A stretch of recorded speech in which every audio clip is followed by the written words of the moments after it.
The story is narrated by a young girl called Scout.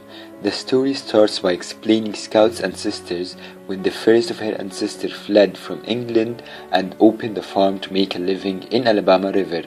The first finches to make a living were Scout's father, Atticus, and his brother, while their sister stayed to run the landing.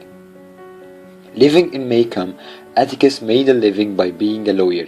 He lived in Maycomb with his children, Jem and Scout, and the cook, Calpurnia, that helps in raising the kids after the death of their mother, that Scout doesn't remember anything about her, while Jem does. Things were stable until Dill arrived to town to spend his summer with his aunt, and quickly he became Jem and Scout's new playmate. Kids after the death of their mother, that Scout doesn't remember anything about her, while Jem does. Things were stable until Dill arrived to town to spend his summer with his aunt, and quickly he became Jem and Scout's new playmate. They started to lure Boo Radley out of his house. Scout started to narrate what happened, that when he was young, Boo Radley got into trouble with the law and his father imprisoned him.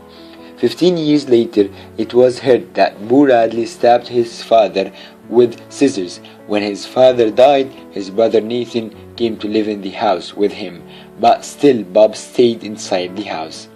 Dill challenges Jem to go and touch the Radley's house. In return, he will give him a comic book. And so did Jem, and he got himself the comic book.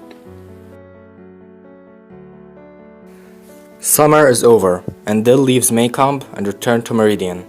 Excited and anticipated, Scout is going to school for her first time. Such an event was so important to her. Although she anticipated school in a different way, she found out school to be nothing like what she anticipated.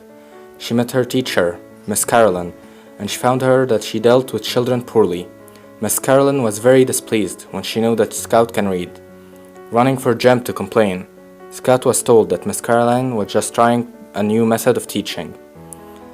The day was not over, and the problems at school didn't end. Miss Carolyn wanted to give a quarter to Walter Cunningham, but he refused to take it, although she told him to repay her back tomorrow.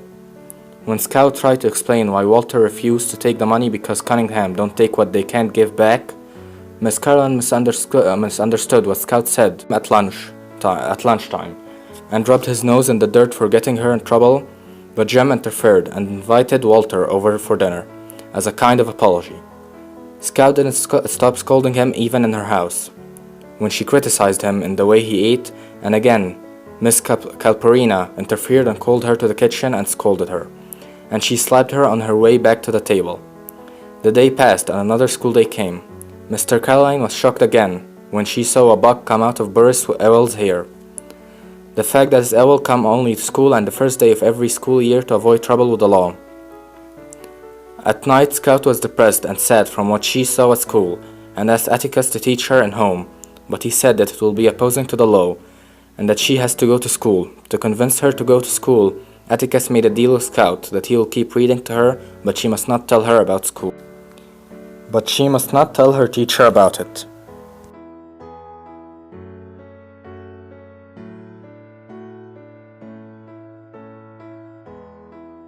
After school, Scout passed the Radley's place and sees some tinfoil sticking out of a knothole in one of Radley's oak trees. Scout reaches into the knothole and discovers 2 pieces of gum. She chews both of them and tells Jem about it. He panics and makes her spit it out. On the last day of school, they found 2 old pennies hidden in the same oak tree where Scout found the gun and decided to keep them. After the school year was finished, Dill returned again, and they started to play together again, but this summer they decided to play by acting out Boo Radley, and at the end of the year they ended up acting the whole family until one day Atticus caught them playing in front of the Radley's house and asked them if they were acting Boo Radley, but Jem lied and said no.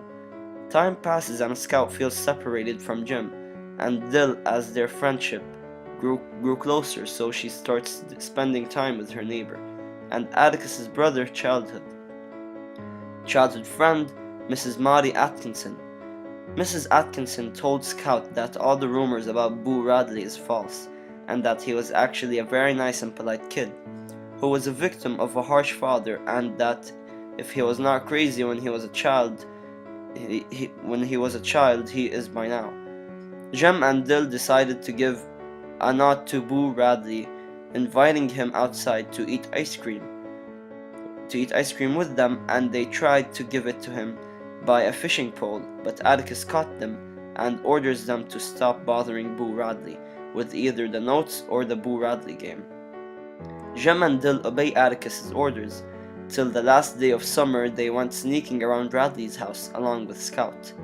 They are taking a various look in many windows until they saw a man with a hat on and Flea, hearing a shotgun, go off behind them. They escaped under the fence, but Jim's pants get caught on the fence, and he has to kick them off in order to free himself. When they returned home, they found a collection of the neighborhood adults encountered by gossips about the shotgun. Miss Maudie informs that Mr. Nathan Radley shot a gun negro in his yard. Atticus asked Jim where was his pants, but Dill interfered and said that he won the pants by a strip poker game. Atticus went again asking whether they were playing cards or not, but again Jim interfered and said that they played by the matches.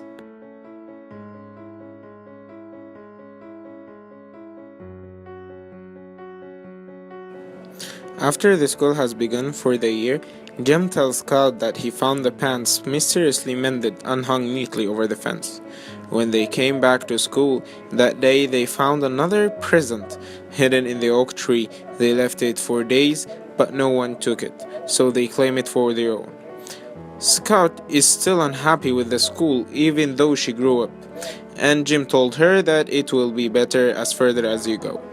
Another present appears in the oak tree, figures of Jim and Scout made by soap.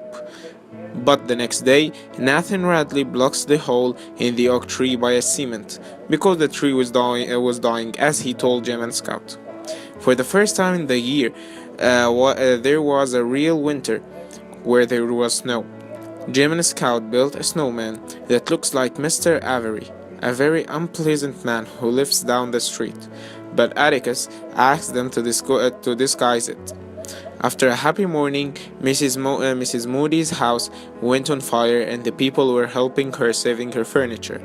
And in this confusion, someone dropped a blanket over Scout, and when Atticus asked her later, she said that she had no idea. But Jim said that it may have been Boo Radley, and he said the story of the oak tree and the presents that they found inside the knot hole. Atticus then told them to keep the story to themselves. Although her home was put on fire, Mrs. Moody was cheerful the next day and said that she hated the old house anyhow, and she is planning to build a smaller house with a larger garden. She also said that she wished to catch Boo Radley when he put the blanket on Scout.